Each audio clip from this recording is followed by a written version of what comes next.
Доброе время суток, дорогие рукодельницы. Наконец-то довязалась моя а-ля чайка. Глубокий вырез, пайетки. Очень я сожалею, что они не передались, не передаются. И на фотографиях не видно, да и фотографии такие не очень домашние. И ракурс там какой-то неправильный. Ну, вот что имею, тем и поделюсь, как говорится. Еще что хотела сказать. Изначально, когда идея родилась, вот канал мой, да, главная страница, видео нажимаете, я оставлю на этот ролик ссылочку. Я зимой вязала уже подобную, вот это вот. Я написала как: джемпер не японка, не чайка, не стандартный реглан. Здесь хорошая идея, что вот эти петли, когда растут, можно пускать косы. Вот давайте сейчас посмотрим прям. Вот видно, да, вот они, косы пошли. То есть я точно так же вязала, но здесь обычный был росток. Здесь мы вязали глубокий росток, и расстановка точек ростка совсем по-другому расположена. Вот в этой а-ля чайке, да. То есть здесь та же идея, только единственное, мне не нравилось то, что спинка. И как-то я вот не была довольна этой вещью особо. У меня ее на руках нет, я ее подарила. Ее с любовью носят, девочки идет, вот эта девочка ее носит, это родственница моя. Ну, а я себе связала новую, я ее усовершенствовала. Поэтому, вот видно, да, косы пошли. Здесь пряжа более толстая была у меня. Загораживает она руками. Ну, я думаю, посмотрите на этот ролик, там фотографии поближе. Возможно, сделать вот здесь вот, да, какие-то другие узоры пустить. Посмотрите, и я думаю, какой-то вариант вас впечатлит, вы что-то свое создадите. Желаю вам творческих успехов.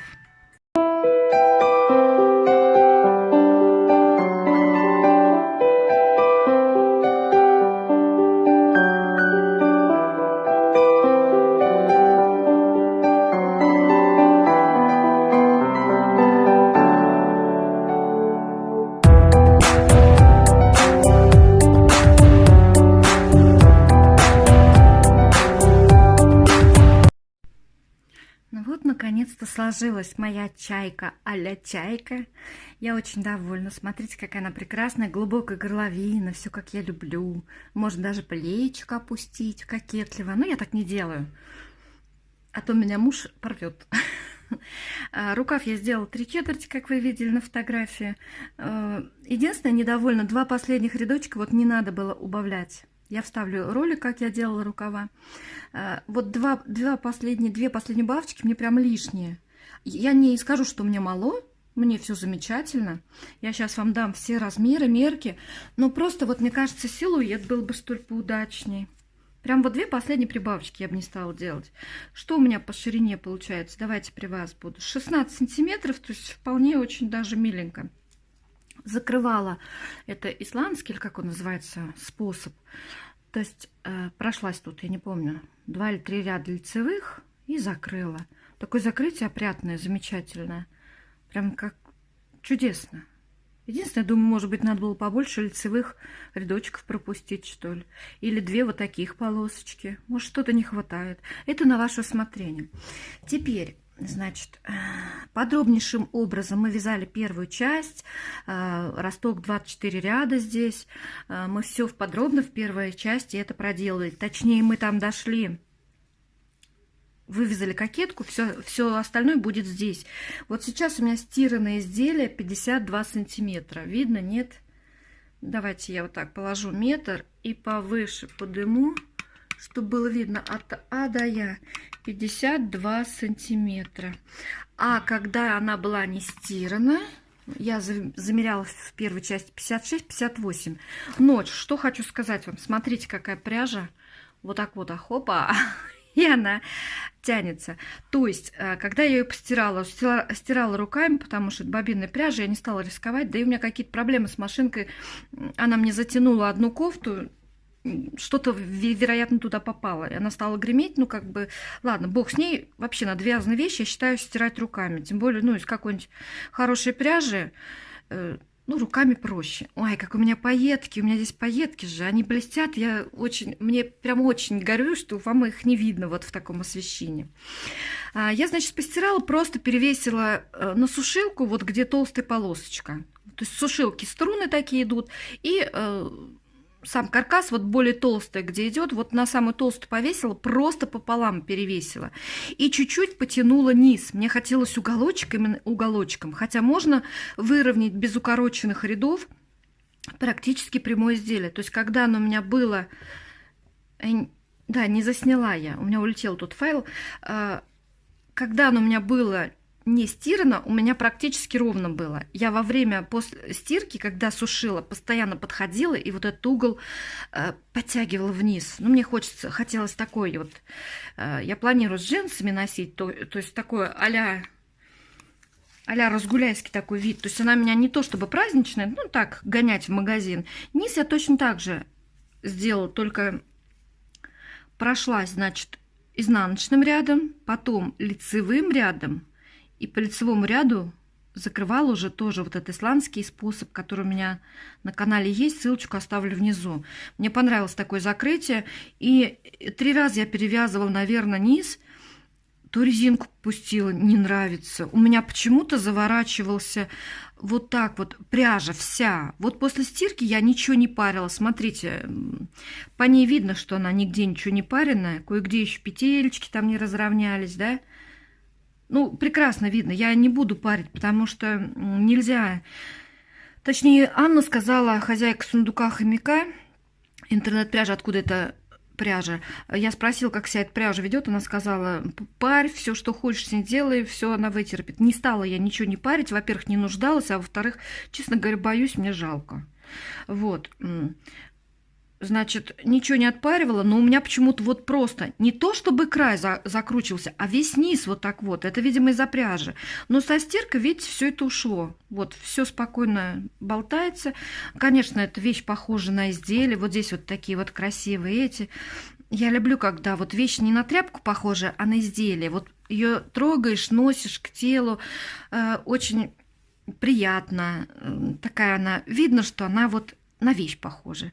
Как я сожалею, вон у меня пайетки, вот здесь вот по всей кокетке, вот здесь вот бугристый, вот этот, здесь я 2 ниточки пайеток, одна нить пайетки на хлопке с вискозы, а другая вот меринос, из чего я вязала. В первой части я все рассказывала.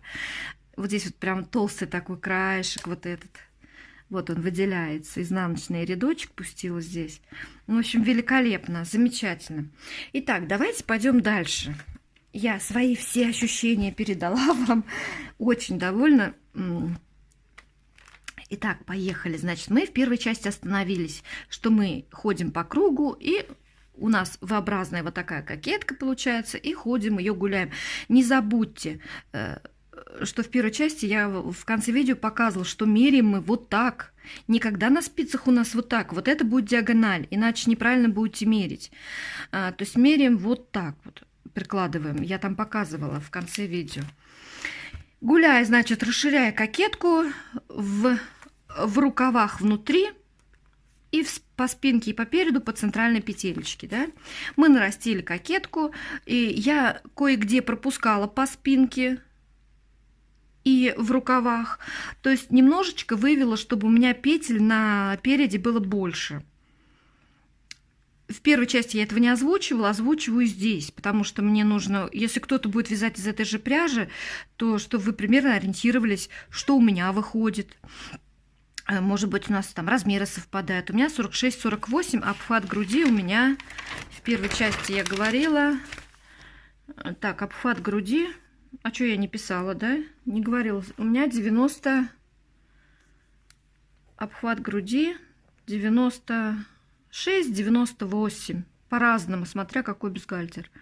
Ну, как-то так вот получается. Или худею время от времени. Вот. Значит, прибавляла немножечко неравномерно.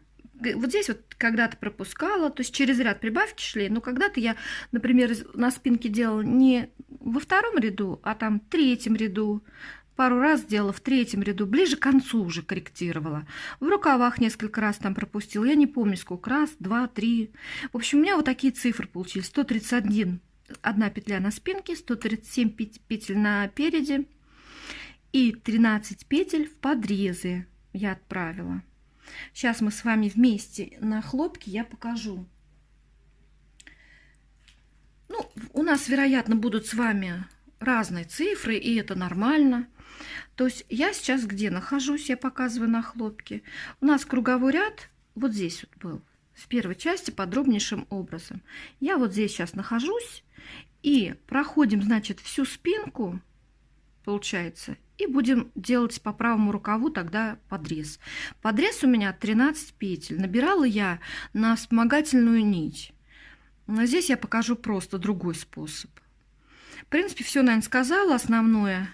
И 388 грамм, смотрите, ушло на всю мою а-ля чайку, но у меня 3/4 рукав, учитывайте. У меня тяжелая пряжа, не тяжелая, а у меня 2 тоненьких ниточки. Здесь хлопка. Хлопка у нас тяжелее мериноса. Если взять из одного мериноса, то получится, что 400 грамм. И если сделать ее покороче, потому, ну, я короткие вещи не ношу, мне обязательно надо, чтобы у меня бедра были прикрыты. Поэтому она у меня длинненькая такая получилась.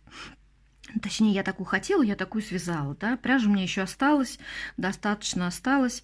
Вот. В районе 400 грамм получается рукав 3/4, но учитывая, кто понимает, тот знает, что хлопок тяжелее. Да, у меня здесь маленькая, 2 тонюсеньких ниточки.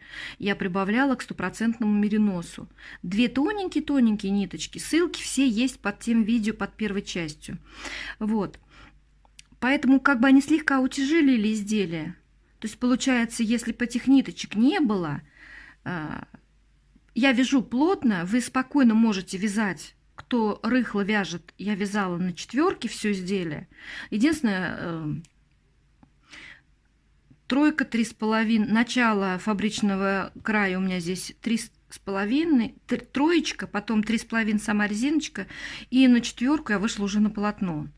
То есть если вы на 4 вяжете, и если вы свободно вяжете, я просто очень плотно вяжу, то вы можете спокойно без хлопка вязать и 450 грамм взять себе, или там 350 и коричневый. Я все нитки подписывала в первой части. Итак, давайте сейчас о подрезе.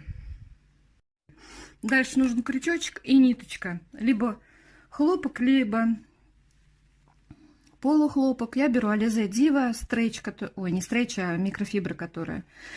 И как привыкли, либо крючочком, да, воздушную цепочку немножко набрали, либо же на иголочку собрали все петли рукава. Мешает под камерой, очень удобно.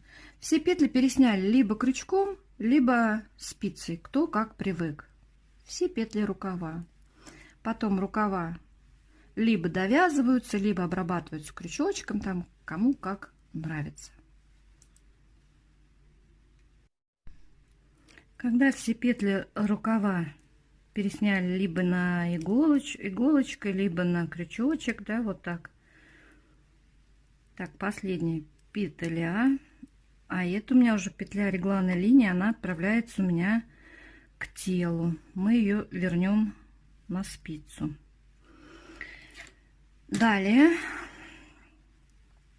я поступаю следующим образом. Кладу спицу левую на ниточку. Давайте приближу, наверное. И 13 петель набираем, протаскивая сквозь петлю на крючке. Огибаем сзади. Можно спереди, как привыкли. Только изначально надо было тогда так делать. И 13 петель набираем в подрез. Почему нечетное количество петель? Чтобы по центру сделать изнаночную петелечку. Ложный шов, так сказать, чтобы изделие лучше сидело. Сейчас я покажу. У меня везде, по всему изделию, в рукавах, также по боку, вот она идет. По изнаночной стороне лицевая петля. И здесь она, вот она, как ложен, ну, получается как шов, да, это ложный шов наш. Нужна для того, чтобы изделие хорошо сидело. И по рукаву, соответственно, также всегда, во всех изделиях и в каждом уроке. 13 петель набрали. Дальше чуть-чуть хвостик нам нужен для того, чтобы связать потом кончики. Все, отрезали ниточку, да? Эти кончики потом надо связать просто. И у нас что получается? Петли подреза открытыми остаются. Потом просто снимаем ниточку, да, и рукав у нас, мы освободили рукав. Вот теперь можно спокойно мерить, спокойно делать контрольную примерку. Не забывайте, что при примерке изделие должно быть немножечко великовато. Вначале такое ощущение, что оно великовато. И первых 2 ряда я всегда вяжу лицевыми петлями по вот этим петли, 13 петель этих подреза.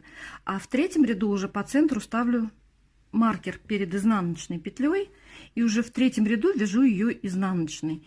И когда по кругу гуляю, как спотыкаюсь об маркер, значит, пора вязать изнаночную. То есть можно смотреть телевизор, вяжем, да, ага, маркер встретился на ощупь, значит, вяжем изнаночную. И, соответственно, пройдя сейчас петли подреза, петли переда, другой рукав точно так же переснимаем. Оба подреза пересняты. То есть теперь можно спокойно мерить. Подрезы, рукава, говорю, пересняты. Теперь можно спокойно это все дело промерить. И мы теперь гулять будем по кругу. Что нам дальше делать с этим углом? Как нам его дальше выравнивать? Давайте сначала разберемся. У нас что получается в кругу? 144 петель вместе с подрезами, да? И 150. Ну, все это сложить, это у нас в кругу получается. А в рукаве 79 петель у меня на моем мериносике было. Плюс 13 из подреза, получается 92 петли на рукаве. Вот с такими цифрами вошли в круг, значит. И начало кругового ряда у нас есть. И что мы дальше будем делать? А дальше у нас... Что ж так спица загибается? У нас же здесь сохраняется угол. Как его выравнивать? Сейчас покажу на моей чайке. В чем же такой секрет? Никакого секрета. Я здесь продолжала ходить по кругу до тела. Рукава то есть сначала отвязала, потому что у кого пряжа ограничена, сначала лучше вывязать рукава, а уже всю длину пустить вниз. И дальше я вот по центральной, по переду и по спинке должна делать прибавки. Но так как у нас количество петель на спинке и по переду вот ограничено, да, ну как, мы не расширяемся уже, мы должны остановиться на этих же цифрах. Значит, расширяясь по переду, мы должны, здесь 2 прибавили петли от центральной, значит 2 по бокам надо убрать. Но если мы так продолжим вязать через ряд, как мы вязали кокетку, то у нас будет очень острый угол. Вот чтобы его выпрямлять потихонечку, зная технику диагонального вязания, чтобы его выпрямить, мы просто реже начинаем выполнять ряд с прибавками и с убавками одновременно. Это один ряд, где мы делаем прибавки и убавки. То есть взаимозачет петель получается, чтобы количество петель по спинке и по переду оставались одинаковыми. Но только делать я их буду не через ряд, а сначала я делала как? Все реже, плавнее и плавнее. Вот в кокетке через ряд. Далее начала через 2 ряда. Потом несколько разочек через 2 ряда делала прибавочку. И здесь убавочки по бокам. А потом в каждом 4-м, в каждом 5-м. И вот видно, посмотрите. Вот прибавки, да, потом вот следующее. Вот чтобы красиво, у нас здесь уголочек, центральная петля идет. Чтобы красиво узор ложился, я ссылочку оставлю на это. Я прям показывала, как в уголочке, чтобы было вот именно вот так красиво. Ну как, симметрично, зеркально, то бишь. Кто знает, ну здесь обычно накиды 2 вместе провязывается. Просто 2 лицевых ряда еще до и после. Ну, изнаночные рядочки. И вот оно все реже и реже. Многие говорят, а почему у меня в комментариях в первой части, многие спрашивали, а почему у меня вот пузырь там в чайке, которую не а-ля чайку вязали, а просто чайку, да, Ольги Кондратьевой. Может быть, еще там по какому мастер-классу, я не знаю.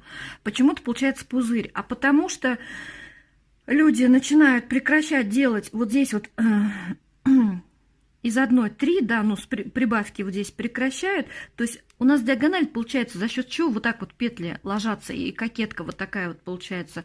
За счет того, что у нас петли отсюда вот так вот постоянно растут отсюда. Мы прибавочки здесь делаем. В кокетке у нас росла кокетка. А вот теперь в теле мы где прибавки делаем, будем делать убавки по бокам. 2 петли прибавили, одну с одного края убавили, одну с другого края убавили. И все реже, реже, реже вот этот ряд с прибавками и убавками, повторюсь. Давайте посмотрим, как это делается. Так, петли подреза у меня есть.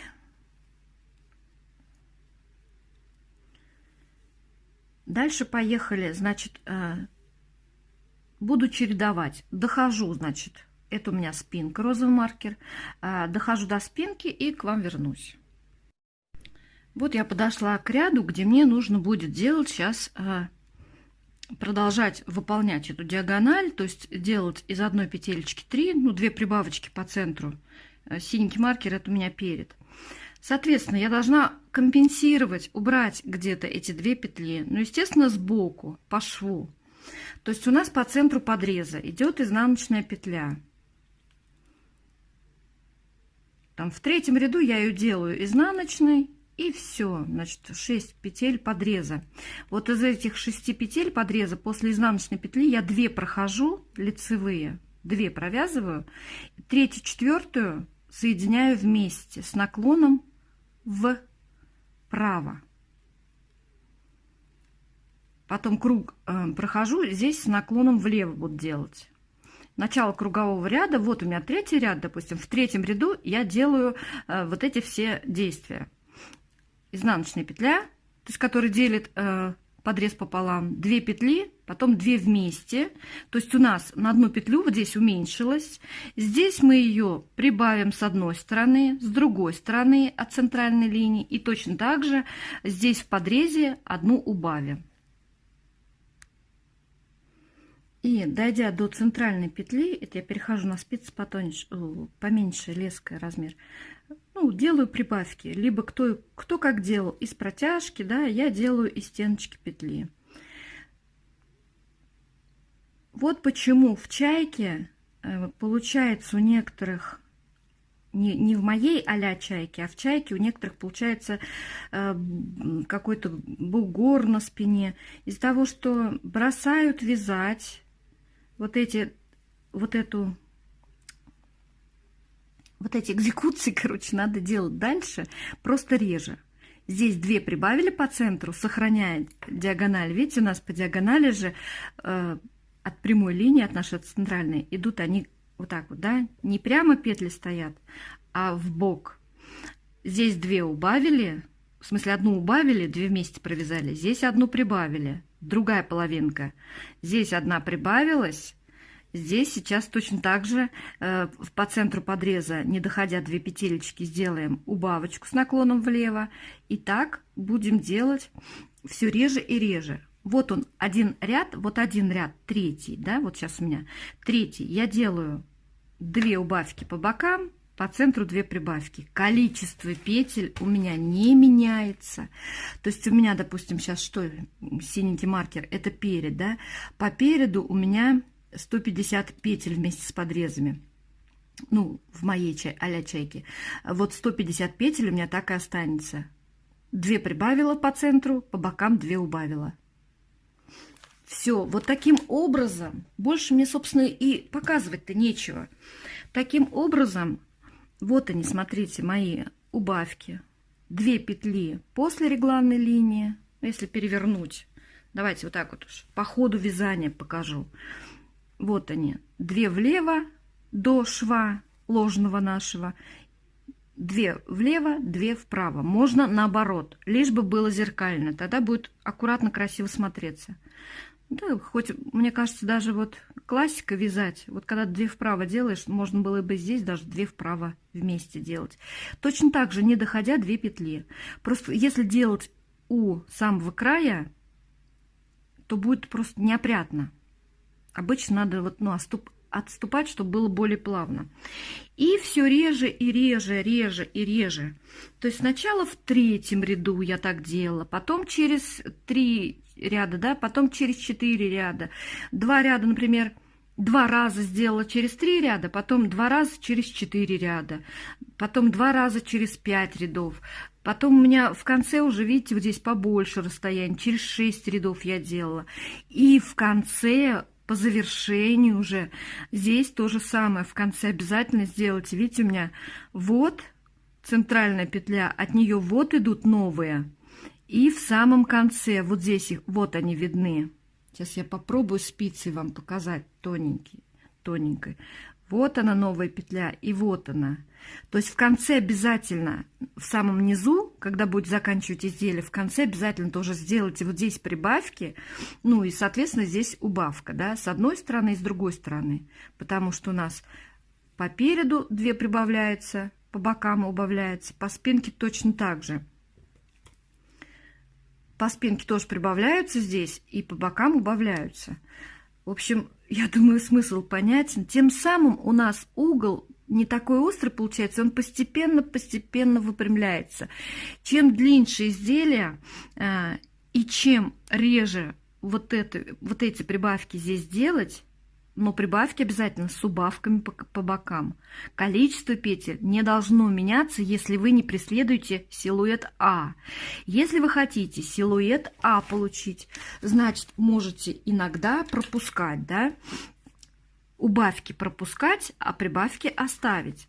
То есть прибавку по центру вы делаете, например, там в 5-м ряду к низу ближе или в 7-м ряду. А здесь пропустили, не стали убавлять. Тогда у вас чуть-чуть силуэт А получится к низу. Ну и слегка будет закруглен, потому что до конца все-таки идеально не выровнять. Кто хочет выровнять, я в теории расскажу.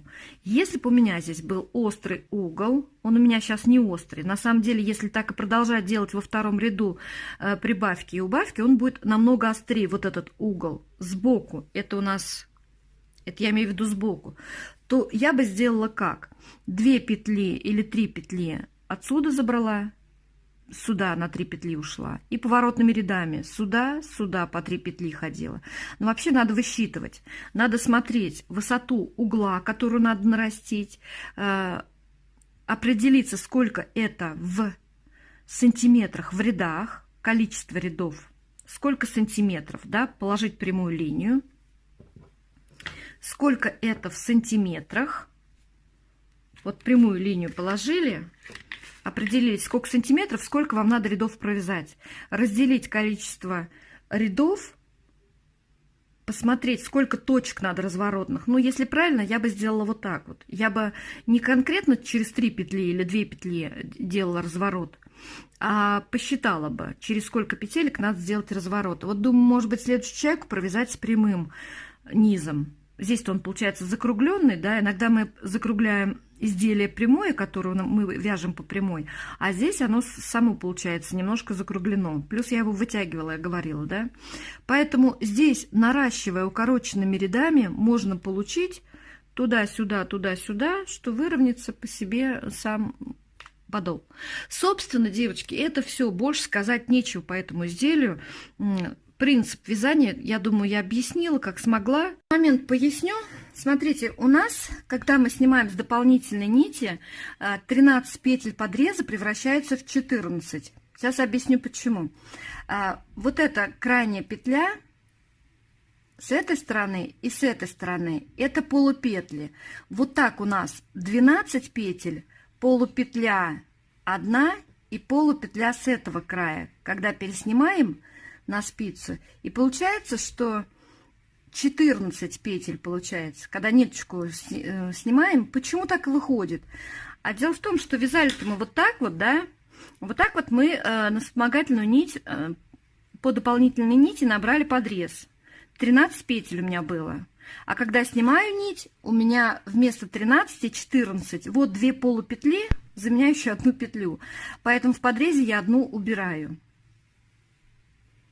Когда я вязала кокетку, я специально закончила на коричневой ниточке, чтобы мне потом начать рукав тоже с коричневой и перейти уже на светлый. Дальше у меня все светлое идет.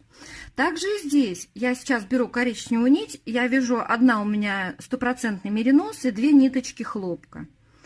беру без всяких узелочков. Мы сейчас находимся по центру подреза. Вот подрез 13 петель. 2 центральные. Прикладываем ниточку, просто пальцем придерживаем. Это у меня первый ряд подреза.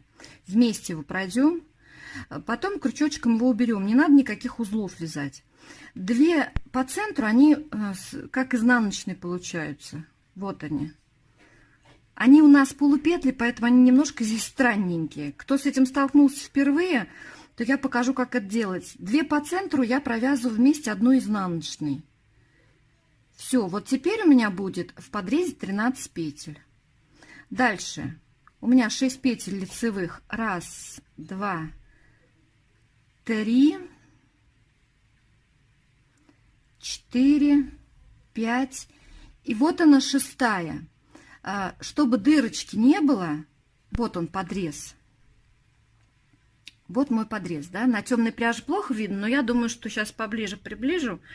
Вот петли подреза. От центра начала, одну здесь убавила. Ниточка потом прекрасно, без всяких дырочек, крючочком уберется. Никакой дырочки не будет здесь. Вот она последняя петля. Я всегда к ней прибавляю, вот отсюда, чтобы не было дырочек, вот здесь вот переходов никаких не было.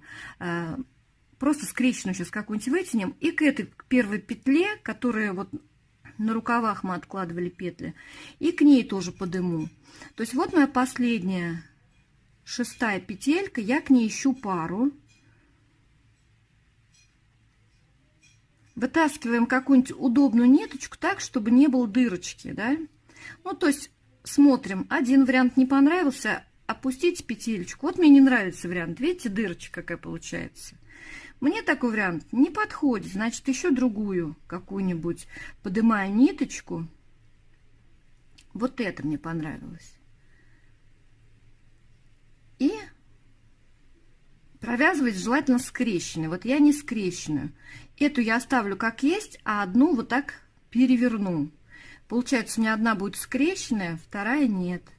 И провязала, да? И здесь потуже. Вот.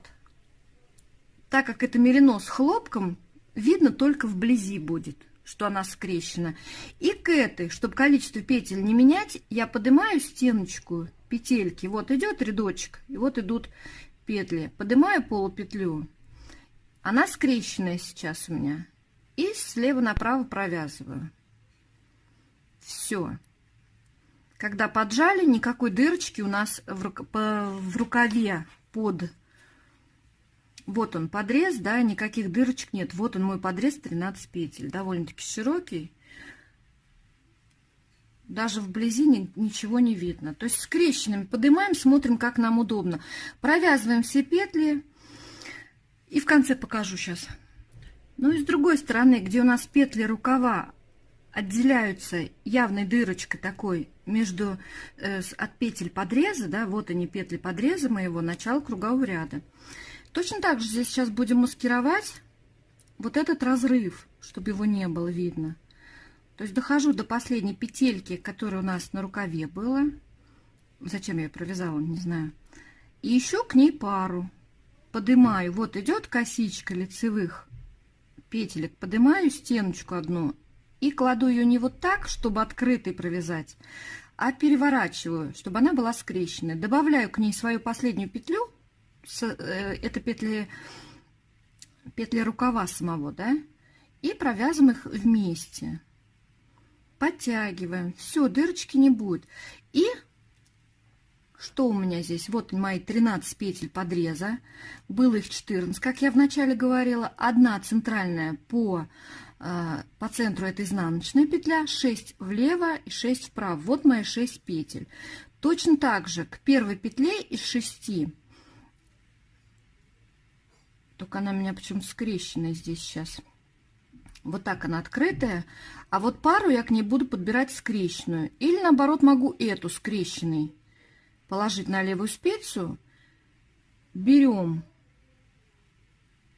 Точно так же. Так, вот вижу косичку, да. Берем к ней стеночку. Одеваем и смотрим. Скрещенным провязываем. Подтягиваем, дырочки нет, если нас это устраивает, все, продолжаем вязать. Это первая петля подреза, вторая, третья, четвертая, пятая, шестая. Все, 6 петель слева, справа, 6 петель слева. Вот они подрезы. То есть мы дырочки замаскировали, все, мы молодцы. И далее, гуляя по кругу, я выполняю убавки в каждом пятом ряду. Сейчас покажу как. У меня всегда начало кругового ряда перед изнаночной петелькой, это шов наш ложный, да, по изнаночной стороне это лицевая петелечка. Как я делаю убавки? Значит, в начале ряда и в конце ряда. Делать убавки можно как? 2 вместе с наклоном влево с левой стороны и 2 вместе с наклоном вправо с правой стороны от центральной петли нашей. Можно делать ровным счетом наоборот. Главное, чтобы они были зеркальны. Так получается красиво. И еще небольшой совет, когда делаем убавки, ну я во всяком случае так всегда делаю, я 2 петли провязываю, а потом уже делаю 2 вместе с наклоном вправо.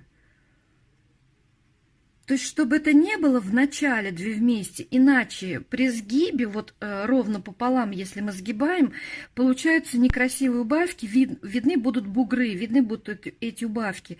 То есть мы плавно убавляем, отступив от края. Ну, он не край, он у нас центр, но тем не менее, как бы при складывании, да, это же край получается. И чтобы он вот такой волной у нас не был, мы делаем, отступив 2 петли. Также и здесь я буду не доходить 2 петли, третью, четвертую от конца, так сказать, ряда кругового, я вот эти 2 петли буду провязывать с наклоном влево просто. И как я убавляла, сейчас я для себя делаю, потому что 2 рукава должны быть одинаковые. У нас у каждого может количество петель отличаться, но тем не менее я вот расскажу. В 5 ряду у меня, значит, 81 петля была в рукаве, плюс 13 петель подреза. Все вместе 94 петли.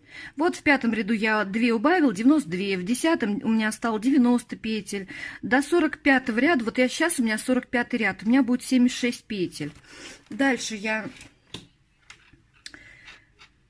сделаю изнаночный ряд, 2 лицевых, потом пущу ажурную дорожку, 2 лицевых, 1 изнаночный, 2 лицевых и закрываю просто уже способом, который у нас уже есть на канале. Мне он очень понравился, классный. Ничего не закручивается, он для изнаночной глади подходит, для лицевой глади, такой какой-то оригинальный. Очень понравился мне этот способ. Итак, в начале ряда показала и в конце ряда покажу. И в конце ряда 4 оставляю, 2 из них, так как у меня классика, я переворачиваю стеночками. И за заднюю стенку 2 вместе провязываю с наклоном влево. Подтянули, да? 2 петелечки, перевешиваю маркер. 46 ряд у меня начался. И изнаночная петля. И не договорила вам. Вы можете немножечко на меня, да, опираться, глядя по фотографиям. В начале ролика вы можете посмотреть, там нравится вам такая ширина рукава или нет, там, ну, у нас плотность вязания, в принципе, может отличаться, поэтому, ну, слегка там, если мы на 2-3 петли, на 4 у кого-то будут расхождения, да, если вы вяжете из этой же пряжи, я говорю о том, что плотность может отличаться, в 2-3 петли всего лишь по кругу. Поэтому я вам обязана, ну, все-таки расскажу, сколько у меня чего получилось. Дальше я вот для себя вот здесь записываю каждый ряд, там изнаночный ряд, ну, это вот как я показывала вот в этом рукаве, да, вот я все это записывала. И последние ряды убавки у меня прям подряд идут в 54-м, 55-м ряду. То есть 2 последних вот этих лицевых ряда, они у меня с убавками шли. Где у меня центр? Вот. Вот здесь 2 последних ряда я убавляла. Здесь не видно просто нигде. И у меня получилось в итоге 72 петли я закрывала.